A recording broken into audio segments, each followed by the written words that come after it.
Batman, long Halloween Robin shot. Comic recap. In a flashback in a grimy underground setting, Gilda's fury is unleashed. We see a close-up of her tightening her belt, an ominous sign.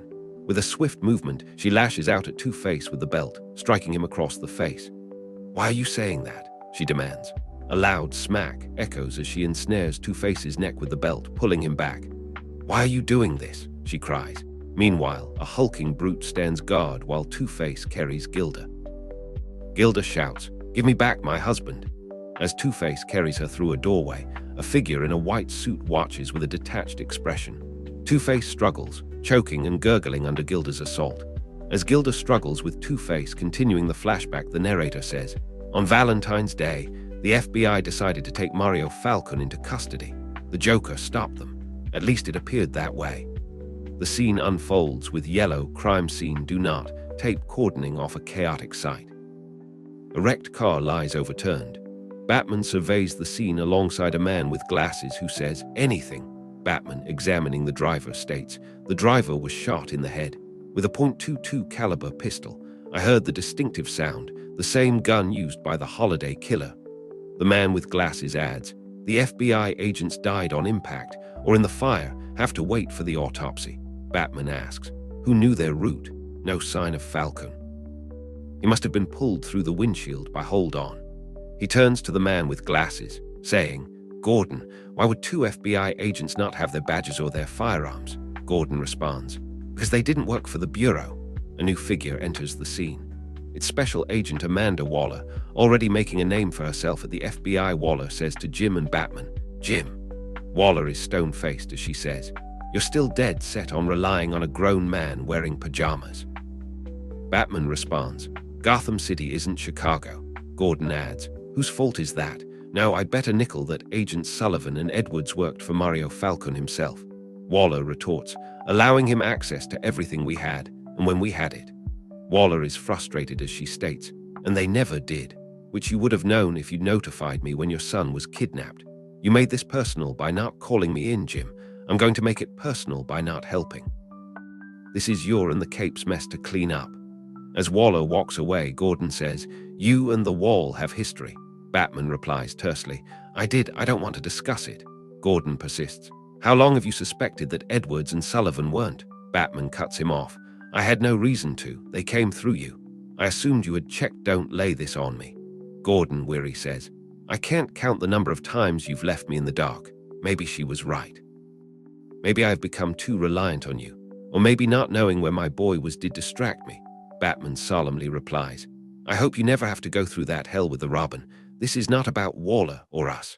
After all that happened with his son Jim, Gordon's wife has left him." Elsewhere, Robin enters, holding a vine of greenery. "Hey, this stuff is like poison, right?" Batman asks Robin, "Who was that creepy lady?" Robin replies, "Someone I suspect we will be dealing with someday." "I did as you told me." As they walk with Gordon, Robin explains, "I followed this string of ivy through the flower shop. It was like a rope that dragged Falcone out of there. Blood was on the back door that had been busted open, into an alley, and then into the sewer. The manhole cover was off." Batman says, "You did well, Robin." Robin asks, "I did. I figured you want me to ask you before I went down there." Gordon groans, "Oh God, they're using the sewers like before." Robin asks, "Before what?" Batman instructs, "Have the car take you back to our lab. Take a closer look at the ivy." Gordon complains, "I hate it when he does that." Batman says to Gordon, "Jim, we need to find out what we can on those men. See if the coroner can get the .22 bullet out of Sullivan's brain." Robin asks, "Where are you going?" The narrator declares, "The Romans' penthouse, once an untouchable symbol of the power the Falcone family had, proving that nothing is untouchable in Gotham City." We see Batman swoop over the city. Then in a flashback, the narrator continues, "On Christmas Eve, Mario Falcone shot me in this very office, close up, with a .22 caliber gun that was never recovered." We cut to Catwoman. She is amidst stacks of cash and a gun. She pops open a door, saying, "Curious." Batman is behind her, stepping over a chair that Catwoman was previously on near a Falcone portrait. He declares, "And curiouser, Catwoman, why do I always find her here?" Catwoman, holding a gun, says, "Looking for this. How do you know I am not looking for Mario Falcone? Or you?" Batman replies, "You seem a lot healthier than the last time I saw you, with a bullet hole from a .22. Like this painting. How'd you like to make a deal? Catwoman replies, no, you haven't heard what I have to offer. I'll give you this gun you want so badly. And I get the painting. Batman says, one question, what if I just take the gun from you? Catwoman replies, if you could have, you already would have. Batman says, what do you want with a family portrait with whom you have no relationship and a bullet hole from a .22? Catwoman says, that's 2 questions. Catwoman says, can I ask you a question? Batman replies, that is a question, that kid you've been working with. He really cares about you. You don't let that happen. Is he someone special? Catwoman says, it started while I was in Rome. You never told me why you went to Rome. You tell me your secrets and I'll tell you mine. Batman leaps out of the window. The narrator wonders. She knows where Mario Falcone is. Why else would she want his painting? Catwoman looks at the painting, saying, damn you. In the Batcave, the narrator says, suspects. Robin says, what's Gilda Dent doing up there? She's just a girl. The monitors show Gilda Dent, Catwoman, Two-Face, and someone unknown. Batman says, there is no such thing as Justa in Gotham City. Is that really the question we should be asking? Robin wonders, who is Holiday? Batman states, not the right question. Why is someone pretending to be Holiday? Follow that, or her victims. The first Holiday killed his or her targets, to distract us. Then why kidnap Gordon's son? I don't know why only wound his wrong question. Robin says, shouldn't we be out punching some snitch instead of doing this? You've been studying those ivy leaves for so long they're dead. You could punch Alfred. Batman retorts, did you just make a joke? Nothing. I mean, I broke Catwoman out of Arkham, but that was because you were shot. Robin replies, we have moved past that. With any crime, we are looking for what 3 things? Motive, opportunity, and means. What happened on New Year's Eve? Batman explains. On New Year's Eve, Gilda Dent was in jail. Mario Falcone was presumably at home recovering from the injuries I inflicted on him. Since Halloween, no one has seen Two-Face. No one was shot. Why? Robin asks. What did Catwoman whisper to you that night? Batman says she. Robin declares, goes to motive. Batman states, she said, you're on the wrong side. Robin declares, wait, that's exactly what Calendar Man told me. The narrator says, crime never sleeps. The investigation is paused. Two-Face and his goons are under a sign that reads, CITYBNK. Two-Face asks, are you out of your minds? Do you know who you're stealing from? One of the goons replies, I assure you I do. The narrator reflects, despite my best efforts, there are still banks in Gotham that are mobbed up. Banks and bankers who are willing to launder money in return for protection. Two-Face orders, follow the money. Two-Face fires a shotgun, with the sound boom bursting out. Meanwhile, Mr. Freeze readies his freeze gun, the sounds TOOM tomb TOOM echo. The narrator adds, ironically, that was the original plan Harvey Dent, and I used to hurt the Falcone crime family. The narrator proclaims, St. Patrick's Day. In all this calamity will Holiday strike. Batman leaps into the scene, ordering, Robin, you take the gunmen, I will handle Mr. Freeze. Robin responds, I'll knock them out cold, get it? Nobody appreciates me. The narrator says, Victor Fries was a brilliant expert in cryogenics.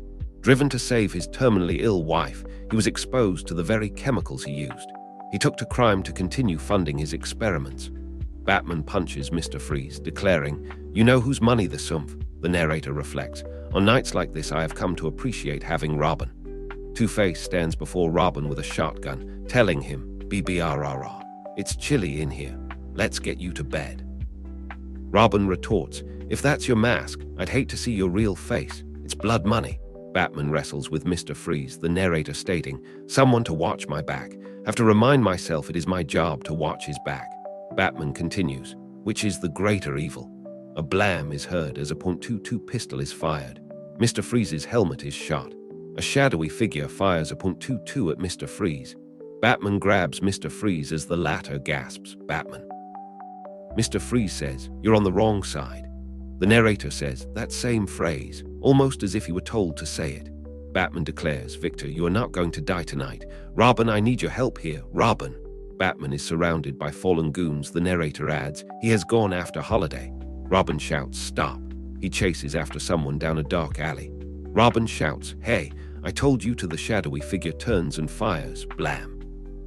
Batman frantically pursues Robin down the alley, shouting, Robin. The narrator recalls from earlier that night. That kid you've been working with, he really cares about you. You don't let that happen. In a heartbreaking scene, Batman cradles the wounded Robin in his arms, the alleyway dimly lit by a single lamp above. Blood stains Robin's suit and the ground around them, a stark contrast to the scattered shamrocks celebrating St. Patrick's Day. A .22 pistol lies on the ground nearby. The narrator asks somberly, "Is he someone special?" It is April 1st.